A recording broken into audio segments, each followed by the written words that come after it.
আমি জানি আপনি এরকম কেন করেছেন, কারণ আমি আপনাকে অপরাধী সন্দেহ করে নজরবন্দি করেছিলাম। সেই জন্যই আপনি আমার বড় আম্মিকে সন্দেহ করেছেন, তাই না? কিন্তু আমি আপনাকে মুক্ত করে দিয়েছি, সেটাই অনেক। এবার অপরাধীকে খোঁজার দায়িত্ব আপনি আমার উপরে ছেড়ে দিন। অপরাধীকে আপনার সামনে নিয়ে এসে ব্যাস যোধা বেগম, আপনি কি এটা জানেন যে আপনি কার বিরুদ্ধে অভিযোগ করেছেন?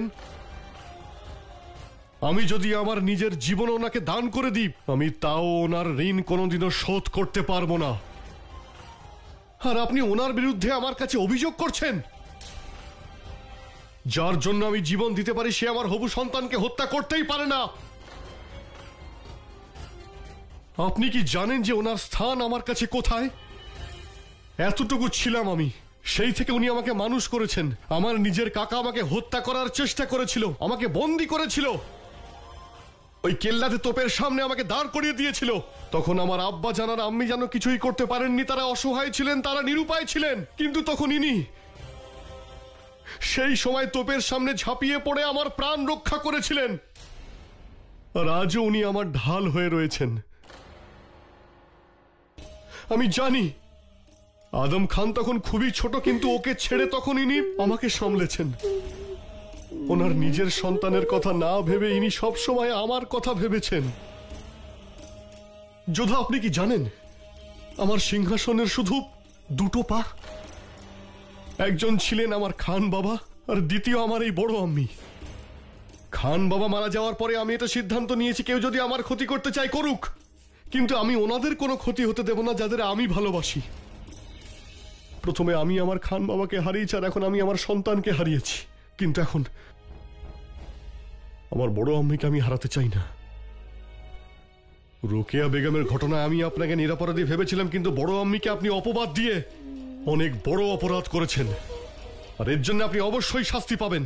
আমি আপনাকে না জালাল, না, আপনি এসব কিছু করবেন না।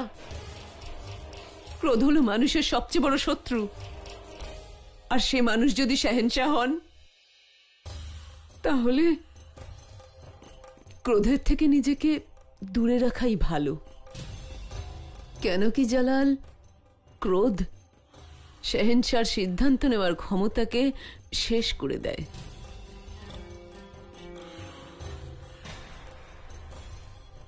আমি তো জান্নাত পেয়ে গেছি জালাল।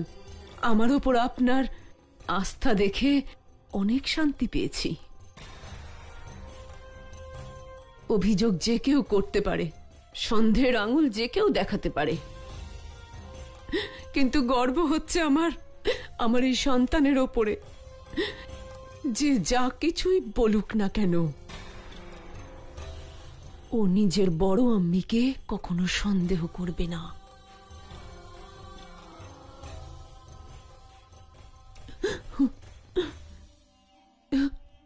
বেগম যোধা, ক্ষমা করবেন আমাকে, কিন্তু আপনি আমার ওপর বিনা প্রমাণেই অভিযোগ করেছেন। কিন্তু আমি আজ শাহেনশাহর সামনেই প্রতিজ্ঞা করছি যে আমি অপরাধীর বিরুদ্ধে প্রমাণ জোগাড় করেই নিয়ে আসব আপনার সামনে।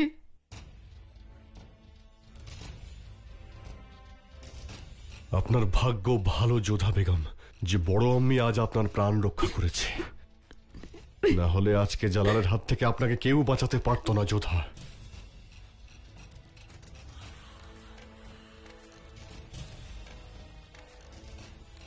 আপনি যান এখান থেকে।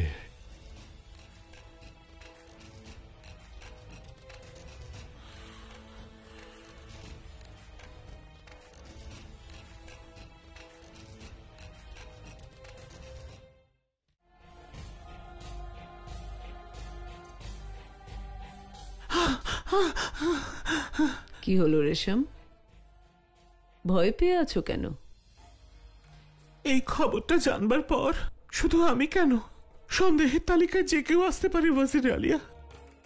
এখন তো আপনাকেও আমার ভয় হচ্ছে। হতেই হবে রেশম, ভয় পাওয়াটা সব ক্ষেত্রেই ভালো, আর ভয় পেলেই তো মানুষ সামনের দিকে এগিয়ে যায়। ওয়াজির আলিয়া, কিন্তু আজ পর্যন্ত শাহেনশাহর গর্ভবতী বেগমদের বাচ্চাদের জীবন আপনি আমাকে দিয়ে নষ্ট করিয়েছেন, কিন্তু এবার কেন বিশ্বাস করলেন না? আপনি আমাকেও লুকিয়েছেন। যদি বিশ্বাসের কথা বলো, আমি এখনো তোমাকে বিশ্বাস করি। তাই তোমাকে রহস্যের কথা এখন বলছি, যা আমি আদম খানকেও জানাইনি। এবার তোমায় বিশ্বাস করতে হবে যে আমি তোমাকে কতটা বিশ্বাস করি। আর সবকিছুর একটা সঠিক সময় হয় রেশম। ভুল সময় বলা সব কথা সবসময় ভুলই হয় রেশম। আর এইবার আমি কোনো ভুল করতে চাইনি রেশম। হুজুর, এই কথা তো যোধা বেগম জেনে গেছেন। উনি তো কাউকে ভয়ও পান না, এমনকি আমাদের শাহেনশাকেও না। ওনার কিছু করবার আগেই আপনাকে কিছু করতেই হবে।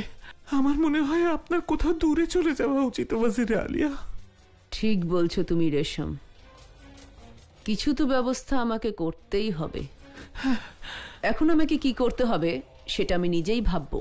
আর তুমি আমার জন্য শরবত নিয়ে আসো।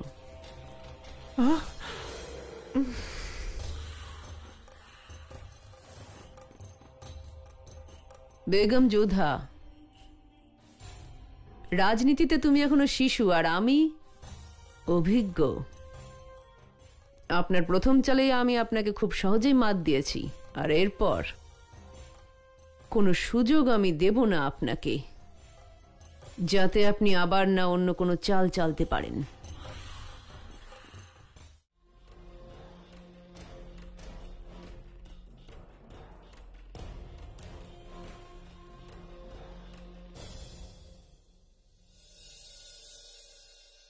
আপনি আমায় ডেকেছেন বেগম রোকেয়া? আপনার সাথে আজ দাবা খেলতে ইচ্ছা করছে আমার। আপনার হুকুম শিরোধার্য বেগম রোকেয়া, কিন্তু আজ আমার দাবা খেলায় ইচ্ছে নেই। আরে, আমার তো মনে হলো যে যোধা বেগমকে মিথ্যে প্রমাণ করার পর আপনার স্বাস্থ্য বেশ ভালোই থাকবে। অবাক হবেন না, জালাল আমার কাছে কিচ্ছু লুকোয় না। ও আমাকে বলেছে যে যোধা বেগম আপনার ওপর হত্যাকারী হওয়ার অভিযোগ এনেছে।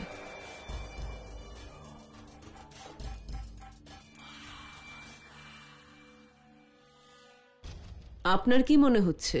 আমার কথা ছাড়ুন, গুরুত্বপূর্ণ এটা যে জালালের কি মনে হয়।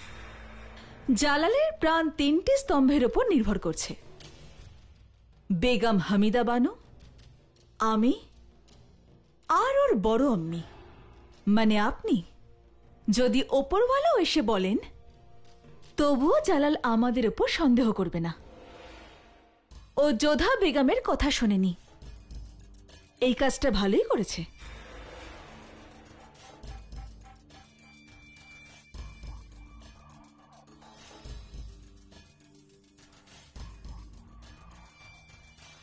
কিন্তু আপনি যেটা করেছেন সেটা আমার ভালো লাগেনি। এমন আমি কি করলাম যা বেগম রোকেয়ার ভালো লাগেনি? আপনি যোধা বেগমের পক্ষ নিয়েছেন। কি? আমি বেগম যোধার পক্ষ নিয়েছি? হ্যাঁ, যদি আপনি চাইতেন তাহলে জালাল উচিত শিক্ষা দিতে পারত যোধা বেগমকে। যদি আপনি চাইতেন তাহলে যোধা বেগমকে আগ্রা থেকে বের করে দেওয়া যেত, কিন্তু আপনি সেটা হতে দিলেন না। আমি জানতে পারি কেন? বেগম রোকেয়া, হত্যা হয়েছে, আলোচনা হবে, অভিযোগ উঠবে, তর্ক হবে, শাহেনশার ক্রোধ বাড়বে, আর এসব হলে উনি অসুস্থ হয়ে পড়তে পারেন। আমার দিকে যে কেউ সন্দেহের আঙুল তুলতে পারে, আমি তাতে কিছু মনে করি না। কিন্তু আমার ছেলে জালাল যদি অসুস্থ হয়ে পড়ে, সেটা আমার ভালো লাগবে না। হত্যা হয়েছে, আলোচনা হবে, অভিযোগ উঠবে, তর্ক হবে, শাহেনশার ক্রোধ বাড়বে, আর এসব হলে উনি অসুস্থ হয়ে পড়তে পারেন। আমার দিকে যে কেউ সন্দেহের আঙুল তুলতে পারে, আমি তাতে কিছু মনে করি না। কিন্তু আমার ছেলে জালাল যদি অসুস্থ হয়ে পড়ে, সেটা আমার ভালো লাগবে না। আজ প্রথমবার আপনি দাবা খেলা সম্পূর্ণ না করে উঠে যাচ্ছেন মাহাম। এই দাবা খেলার জন্য সারা জীবনটা পড়ে রয়েছে বেগম রোকেয়া, কিন্তু আপনি আর জালাল মোগল সাম্রাজ্যের উত্তরাধিকারীকে হারিয়েছেন। ওকে হত্যা করা হয়েছে, আর সেই অপরাধী এখনো ধরা পড়েনি। সেই কাজ এখনো অসম্পূর্ণ। আমার মনে হয় সবার প্রথমে আমাদের ওই অপরাধীকে ধরার জন্য ব্যবস্থা নেওয়া উচিত। অপরাধী একবার ধরা পড়ুক, তারপর সারা জীবন আপনার সঙ্গে এই দাবা খেলবো বেগম রোকেয়া। অনুমতি দিন।